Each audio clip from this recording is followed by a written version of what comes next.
Greetings, one and all, from an incredibly humid Blue Mountains. I am not going to complain about the humidity. I am going to just enjoy it for what it is, because if there's humidity around, it means there's moisture in the air. If there's moisture in the air, it means we've got less chance of bushfires getting out of control, and that's going to make everybody happy.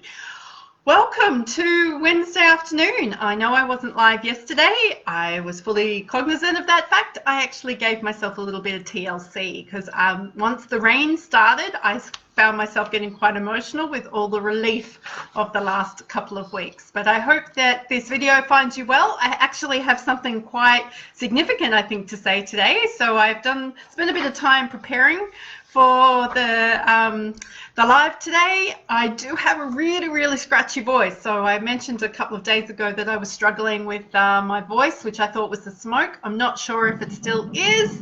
So I've got a little bit of fluid here to help me along my way in my very pretty new bottle. Hey Nicola, lovely to see you. I can't wait. Nicola and I are planning regular get-togethers this year, so if you are looking for more episodes of Nicola, they will be on your screens very soon. I just wanted to talk into a couple of things today. When one of those things is how we as health professionals are leaving money on the table. And if you haven't heard that phrase before, leaving money on the table means that you're actually walking away from cash people are trying to give you. It is a big deal, and we often do it. Health professionals, you are not good. We are collectively not good at asking for money. We feel icky about it, and sometimes we swing the pendulum to the other way. We become very righteous about it, and then we become arrogant about it, and it takes us a little while to find our feet when it comes to the money question. But I wanted to talk today into an experience my husband and I had yesterday, where it was very obvious to me as a health professional in my local community that money is being left on the table. So you may be aware that my husband and I are dealing with a health issue for him at the moment, which means we get to go and meet and greet with lots of new health professionals, which has been a really interesting exercise for me as a wife. But now that I've got a little bit more perspective on what's going on for him as a consultant to people who are helping, or I want to help you grow your practice. So I want to tell you a story, and some of you are going to find this a little bit confronting, and some of you are going to want to share this with all the people in your world. So let me work on that for you. So we have recently had need to meet with two different health professionals, and we met with both of them yesterday. Now, health professional number one came highly recommended, expert. Comparatively, cost us a lot of money. It cost us over $300 to have a half an hour consultation with the dude. However, from the moment we walked into that waiting room, we felt like we were in the right place. It had nothing to do with the fact that the TV was on and blaring, which I do not enjoy, and the seats were incredibly uncomfortable, which I do not enjoy, and I had to walk across the way to find myself a coffee, which I did enjoy. It had everything to do with the person behind the desk, of which there was one, helping manage the tension and the anxiety and the fact that her surgeon was going to be running late because he was in surgery. So what she did was every time somebody walked through the door, she greeted them. She looked up. She greeted them. She tried to make sure that she knew who they were. She guessed who most of us were. Most of us had never met her before. She kind of got it right some of the time. Then she clearly explained what was going to happen. There was never any sense of we were being rushed. There was never any sense that we were a burden, and there was never any sense that we were just a number and she just needed to take our information so that she could get paid. Now, the surgeon that we were consulting with was stuck in surgery. He had called her and he had let her know, could you please let the people in the waiting room know that I am going to be probably another hour and a half before I can make it into clinic today. No one left. We all went, good to know. Every 20 minutes, she kept us up to date going, he's still on time. This is what we're going to do. You have an option to rebook your appointment or you can stay here. He will see everybody in order today. So she made us feel safe and certain and secure. Now, it was her first day back from 3 weeks leave. She was the only person managing us. Now, she had a full waiting room of people who required surgical consultations, so it's not like we were going in there just to feel good about ourselves. My experience with this receptionist was so positive, and I could see that she had a lot of people to contend with, that I actually went and got her a coffee because I just thought it was a nice thing to do. I wanted to serve her because she had been in such an act of service for us. It was not a problem for us to hand over our credit card, our Medicare numbers, whatever it was that she needed. Then she gets on the phone, she rings the 2 different radiology companies that my husband had to be referred to and makes sure that we have appointments. She could have just said, go book yourself in. No, she made sure that we were booked in and we knew where to go and we knew what we needed to do. Then she made sure that we knew what to do when we got the scans and the films back, because all of that makes a difference to her boss, her surgeon, being able to do his job.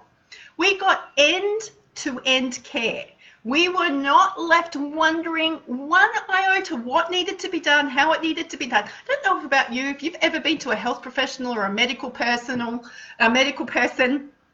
you're kind of left with 1,000 questions of what happens next, and I hope I get it right. None of that. It was spectacular. I was so impressed with her and that whole experience. So much so that I'm now raving about it on the interwebs. And it was in Penrith and at a teaching hospital, and the guy was stuck in surgery, and he was not the cheapest surgeon around. And no, we are not covered by insurance for this. Our own choice, it is what it is. However, we then were referred from there to another organisation. What a freaking contrast. We walked into the reception area where there were 3 people sitting at the front. None of them looked up at us. They were all busy doing things behind their screen. So we walked up to the front desk and stood there going, how do we interrupt? So my husband, being the way he is, goes, hi, here I am. I've been sent here by. And neither person at the front could be bothered to tear their eyes away from what they were doing on the screen. One actually kind of grunted at him. He said, I am looking for the name of the person that we had been given to go to this new place. We were then told, nobody by that name works here.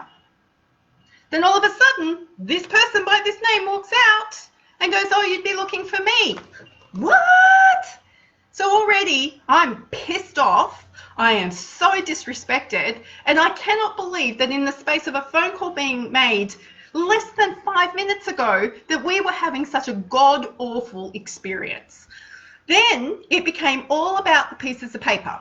Do you have this? Do you have that? Do you have the other? Can we do this? Can you do that? I need you to do this. I need you to do that. There was no sense of shared responsibility. There was no sense of education. It was just a whole heap of orders being barked at us. Hated it. Hated the whole thing. I sat there like this going, well, I won't be recommending anybody come here at freaking all. This is not okay. So the problem is they were doing their tasks. And most of us will recruit front office reception people to do tasks. We want them to be detail oriented. We want them to be good at task completion, because we know that they're not on the phone and they're not seeing people all day, and we need all those other tasks completed. I can assure you, in this day and age, if we don't get the balance right between task completion and customer service, we're not going to have any people to serve. Because the customer service experience is one of the few points of differentiation we actually have in this day and age. And if you want to be working with private pay clients who are not attached to insurance companies, then you really need to be on top of this. I'm so passionate about this today because it's really on my mind. Anybody coming to see any health professional is not really doing it out of the choice and the love of the fact of, hey, could you fix my broken thing? We're usually stressed, we're usually anxious, we're usually confused, we've usually got a lot of other stuff going on, and usually the health thing that we're having to deal with is a friggin' interruption to the rest of our lives. As health professionals, we might be doing awesome work in our intervention room. We might be doing the best work And people might be having the best experience. But I can assure you that if your support team, your front office staff, your billing team, your accounts team, anybody who is anything that is customer facing, and in this day and age, when I say customer facing, it's either face-to-face, on the phone, behind an email, on a chat, on Messenger, that's all customer facing stuff. Anybody who is not taking my attitudes and beliefs and customer experience from my intervention room out and being an extension of that for me has no longer got a place in my business. Because if I can't trust the rest of my team to have the culture that I am trying to create, then I know people will walk. Because if people don't want to just have the expert in the room, they want to feel like they are in expert hands. They want to feel like they are being genuinely cared for. They want to know that it makes a difference when I turn up. If I'm coming into this clinic, I want to know that I'm going to get looked after, even if it's something as simple as, where's the bathroom? Wow. So if we are really good at recruiting the detail-oriented people to get the tasks completed, chances are task interruption is not going to be high on their list of things that they're good at coping with. So we've really got to get this balance right between people who can get tasks completed, but also have this incredible competence and confidence around their customer service attitude and knowing that they are an extension of who we are as health professionals.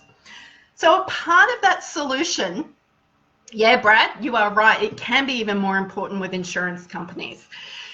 Now, part of the answer can lie in recruiting the right person for the job with the right personality profile and the right fit, yes. But we, as the owners in the business, can undo all of that good work if we do not create a culture that supports this. If we are not uplifting our people, if we are not delegating, if we are not training them, and training them is not about task completion, training them is in the way we do things around here, and that's called culture. The way we do things around here. The only people who are responsible for the culture in your workplace are the owners of the business, and that, my friends, is you and me. Told you I have notes, we're now turning the page. So if we're not looking after the culture, if we've got people at the front desk who are grumpy, who won't make eye contact, who are socially inept, then they really shouldn't be there. And we have a responsibility to help them understand that they are not a good fit for that. You don't do it by just sacking them. You do it by helping them understand how they need to level up or what it is that they need to do about lifting their game so that they can actually take responsibility for being the extension of who I am in the therapy room. So my challenge to myself now is that I want to review all the people in my business who are customer facing, regardless of what. So I know I've got somebody who manages my accounts email. We've got the awesome Sophie. I've got all of my team members. There'll be others who have something to do with customers. So they will be my insurance customers, but they'll also be my clients. And I want to make sure that we have a discussion around how do our core values as an organization become behaviors. So to give you a bit of an example, the 3 core values of Purple Co are excellence in service delivery, being experts in our field, and understanding that everyone has the right to work. So how then will my practice manager demonstrate excellence in service delivery, that we are experts in the field, and that we have a belief that everybody has the right to work? That's my responsibility as the business owner. So some of those things are going to be being responsive and actually doing things in a responsive time frame. When a client or a customer has an inquiry, making sure that gets done as quickly as possible. It might mean having really good boundaries. So it might mean if we've got a needy client or a client who is really high needs, and if they can't get a hold of the consultant, they call Soph, or they can't get a hold of Sophie, they call a consultant. Well, it's about me teaching her how to have really good boundaries about that and how we're going to handle that together as a team. It means we always do what we say we're going to do, so that there's no question about us being trustworthy or reliable. And it's about us going one step further. So if a person says, I want to book in an appointment with Joe, rather than just shooting off an email that says, here's how you do it, it's like, well, what type of appointment? What's the purpose of the appointment? What's the right appointment for you? Is Joe the right person for you to talk to? So it's empowering people to actually have their own self-awareness and others' awareness to actually allow us to be outside the therapy room, but the experience of us to be the same. I am not going to return to that second service provider, and I am already telling you how poor they were. And chances are, if anyone said to me, hey Joe, have you ever used this service provider? I'll say, please don't do it. You'll have a terrible experience. All because people could not look at me when I walked in, grunted at me, did not make me feel like I belonged. I felt completely disrespected, and I felt like I was annoying them. That's not good enough. We can't think that we're going to have any sense of competition or competitive edge or even be in service if we have people in our businesses who think that that's an acceptable way to behave. So that business now has to do a lot of work, because I will give this information back to the person who is referring us and say to them, I don't really think that they're a good fit for your business. Now, they can choose to do something with that or not do something with that, but I can assure you that if somebody called me and said that to me about someone I had referred them to, I would be questioning whether I ever referred to that service provider again. So all that hard work that we do on building referral partners, so we often think that our admin team are just our admin team. Our support staff are just our support staff. But seriously, people, they are an extension of who we are in the treatment room, and we need to make sure we get our heads around it, that we're recruiting the right people, we're onboarding them well, we're making sure they're a good culture fit, and we're making sure that we're doing everything we can to help support them support us. There we go. Preachy, ranty, all of it today. Looking forward to connecting with you some more this week. Who knows where we're going to be and what we're going to be doing for the rest of the week, because it is the week of priorities, changing and reprioritizing the priorities. But I'm really glad that I was able to sit and chat with you today. And no doubt I'm going to turn this episode of This is Private Practice into a blog post in future weeks. So if you've got any comments or questions or anything you'd like me to answer or speak more into, please put it in the comment section below or hit reply if this comes out via email. And I am looking forward to connecting with you further. Until then, go be your awesome self.